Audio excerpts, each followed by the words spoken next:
So now let us see some borders and how to apply different types of borders onto any element. As you saw on the table, the moment we gave the border attribute, some default border was applied on it. But let's say you want more variation into your borders. So that can be done with border CSS property. So we will try and apply border on this particular element.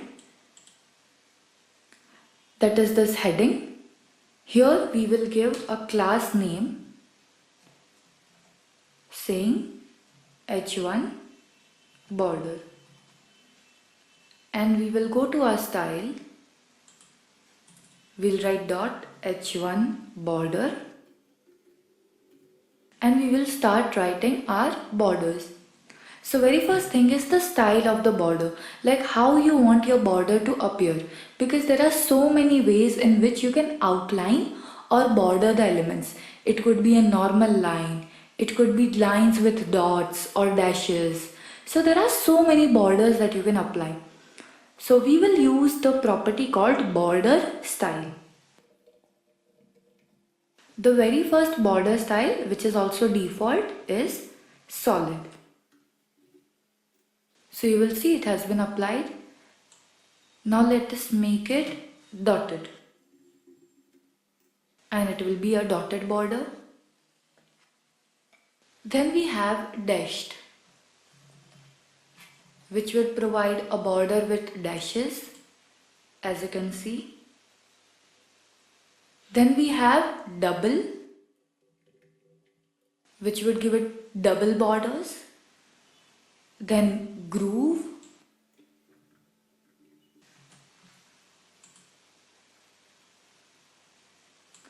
then ridge,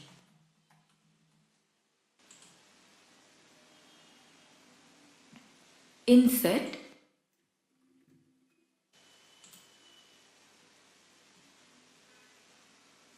outset, etc.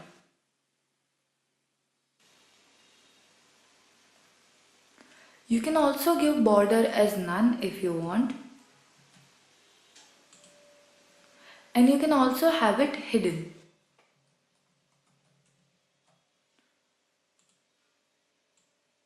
Now here border is there, but it is simply hidden. Then next property is border width. Like how thick or how thin you want the border to be. So let's say I give it thin. And you will see a thin border will be applied. Then let's say medium.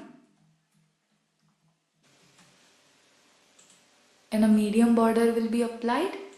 And last is thick. And a thick border will be applied. Other than these three default values, you can also use values in pixel. For example, 6px. And you will see a thick border. Let's say if I make it 16, then you will see really thick border.